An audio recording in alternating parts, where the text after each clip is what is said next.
Band के बाद अब मीट कंपनियों के नाम को बदलने की मांग उठ रही है। हमारे साथ मंत्री दयाशंकर जी हैं। समाजवादी पार्टी के नेता एसटी हसन का ये कहना है कि मीट कंपनियों का नाम बदला जाना चाहिए क्योंकि वो हिंदुओं की हैं और उसे मुस्लिमों के नाम से चलाया जा रहा है। ये सब बेबुनियाद बातें हैं। ये सब करके सब जो चाहते हैं कि सब जो गलत उस प्रकार पर कार्रवाई हो रही है उस कार्रवाई से ध्यान हटाना चाहते हैं और ये इस तरह का कोई विषय नहीं है और जो भी इसमें गलत पाए जाते हैं उन पर कार्रवाई होती है। मंत्री जी, जिस तरह से पूजा पाल सामने आए, पत्र भी सामने आया और उसके बाद उस पत्र में जो लाइन है उसमें कहीं ना कहीं अपने जान के खतरे की भी बात कही गई है और जिम्मेदार ठहराया अगर ऐसा होता है तो समाजवादी पार्टी के राष्ट्रीय अध्यक्ष। क्या कहना? देखिए, पूजा पाल एक संघर्षशील महिला है और उसके जीवन में आप समझ सकते हैं जिसकी 9 दिन पहले शादी हुई हो और उसके पति की हत्या कर दी गई हो और वो एक छोटी सी जो अपने जीवन की शुरुआत करने वाली लड़की इतने अपने संघर्ष के बल पर और लोगों के सहयोग से विधायक बनी और जिन उद्देश्यों के लिए वो राजनीति में आई उसको विधायक बनना उद्देश्य नहीं था। अपने पति को न्याय देना था, जो उनके हत्या लोग किए थे उनको सज़ा मिले, लेकिन राजनीतिक पहुंच के कारण, राजनीतिक दलों के संरक्षण के कारण वो उनको न्याय नहीं मिल पाया। जोगी जी के राज्य में पूजा पाल को न्याय मिला और न्याय मिला तो उन्होंने सदन में माननीय जोगी जी की प्रशंसा किया और जिसके कारण जो है उनको पार्टी से निष्कासित कर दिया गया। तो ये सरासर गलत है। पीडीए की लोग बात करते हैं और पूजा पाल जैसी महिला का वो सपोर्ट नहीं करते हैं। केवल उन्होंने सही बात कह दी तो उसके लिए उनको सज़ा दे रहे हैं, उनको पार्टी से निकाल रहे हैं। तो आप लोग स्वागत करेंगे? देखिए, ये सरकार जो वंचित हैं, जो दलित हैं, जो कमज़ोर हैं, उनको ये सरकार सहयोग करती है। हमारे मोदी जी का नारा है सबका साथ सबका विकास, न किसी का वर्चस्व न किसी की उपेक्षा। तो समाज के हर वर्गों के लोगों को न्याय मिले, समाज के हर वर्ग के लोगों को अधिकार मिले और उनके लिए हमारी सरकार कार्य करती है। खाद की किल्लत बड़ा सवाल बन रही है और राजनीतिक दल अब इस पर प्रदर्शन भी करने की बात कह रहे हैं। क्या स्थिति है? देखिए, पहले की सरकारों में खाद की कालाबाजारी होती थी, ब्लैक में बिकते थे।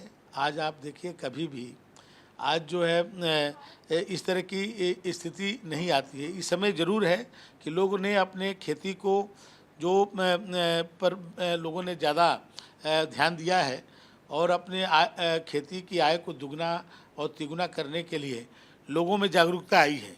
उसके कारण एक थोड़ा खाद की समस्या आई है, जिसके लिए अभी आज ही मैंने पढ़ा है अखबार में, हमारे प्रदेश के कृषि मंत्री माननीय केंद्रीय मंत्री हमारे पार्टी के राष्ट्रीय अध्यक्ष जेपी नड्डा जी से मिले थे कि उत्तर प्रदेश के कोटा को बढ़ाया जाए और क्योंकि लोगों में जागरूकता आई है, कृषि का उत्पाद उत्तर प्रदेश में बढ़ा है और लोगों ने में अपनी खेती के प्रति जो रुझान है, पहले क्या होता था भाई, हम लोग भी जिस क्षेत्र से आते हैं बाढ़ की तीनों तरफ से बाढ़ आती है हमारे बलिया में, लोग कभी कभी खाद का उपयोग करते नहीं थे, लेकिन अब लोगों में लगता है कि हमको अपने उपज को दुगना करना है या ज़्यादा बढ़ाना है तो खाद की उसमें डिमांड बढ़ रही है। तो उसके कारण जो है माननीय केंद्रीय मंत्री जेपी नड्डा जी जो हमारे पार्टी के राष्ट्रीय अध्यक्ष हैं, उन्होंने उत्तर प्रदेश को अतिरिक्त जो है खाद देने का आश्वासन दिया। एक बार और सवाल दोहराना चाहूँगा। सांसद जो अगर बात करें समाजवादी पार्टी के जो नेता हैं एसटी हसन, वो इस तरह की बात क्यों कर रहे हैं? क्या उद्देश्य लगता है आपको? जिस तरह से हिंदू मीट शॉप चला रहे हैं मुसलमानों का नाम इस्तेमाल करके, इनको भी बदला जाना चाहिए। कुछ नहीं, ये गलत बोलते हैं। ये खुद जो है खुद चलाते हैं। जब कार्रवाई हो रही है गलत कार्यों पर तो इस तरह की बात कर रहे हैं। ऐसा संभव ही नहीं है। कोई भी आदमी या अपनी संस्था बनाता है, संस्था एक दिन में नहीं बनती है, उसके कई जगह से एनओसी मिलती है, उसको लाइसेंस मिलता है। तो कोई एक दिन में कोई चाहे कि किसी का नाम बदल दें तो ये संभव नहीं है। वो गलत बोल रहे हैं और ध्यान को वो बांटना चाहते हैं। आखिरी सवाल मंत्री जी, एक मंत्री और प्रोटोकॉल और इसके साथ भौकाल, इन तीनों की तस्वीर एक सामने आई। उत्तर प्रदेश में एक मंत्री के बेटे ने प्रोटोकॉल का इस्तेमाल किया, ऐसी बात सामने आई। आपकी पार्टी का मामला? देखिए, कोई प्रोटोकॉल इस्तेमाल नहीं किया। एक गलती से उनके ऑफिस से ये जारी हो गया। 15 अगस्त था, तिरंगा यात्रा थी, वो तिरंगा यात्रा में जा रहा था और तिरंगा यात्रा में गया तो उनके निजी सचिव ने एक वो वहाँ के जिलाधिकारी को, जो कि उनका वो गृह जनपद भी है, वो उरई उनका गृह जनपद भी है, तो वहाँ वो जा रहा था तो एक उन्होंने उसने जारी कर दिया कि ये वहाँ जा रहे हैं। वो कोई प्रोटोकॉल लिया नहीं, या ना कोई प्रोटोकॉल उसको मिला, लेकिन एक पत्र उसने जारी कर दिया कि ये जा रहे हैं।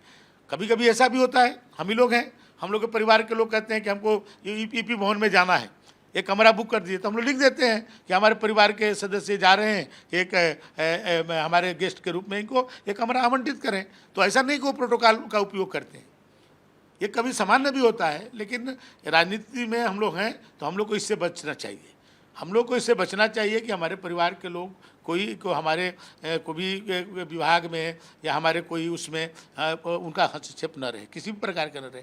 और ये हमारे पार्टी में रहता है, कोई नहीं रहता है, लेकिन थोड़ा बहुत मान लीजिए कहीं भाई शादी ब्याह और ये सब चीज़ों में हम लोग जनप्रतिनिधि हैं, हम लोग बहुत बिजी रहते हैं, तो परिवार के लोग उसमें जाते हैं, अटेंड करते हैं, क्योंकि भाई हमारी जनता भी चाहती है कि उनके परिवार के सदस्य कोई आए। बाकी जगहों पर हम लोग के जो कार्य क्षेत्र में कहीं परिवार का उसमें हस्तक्षेप नहीं होना चाहिए। तो कार्रवाई से बचने के लिए बयान दे रहे हैं समाजवादी पार्टी के नेता एसटी हसन। ये कहना है यूपी के मंत्री दयाशंकर सिंह का। कैमरामैन फैजल पठान के साथ नीतीश कुमार पांडे, एबीपी न्यूज़, लखनऊ।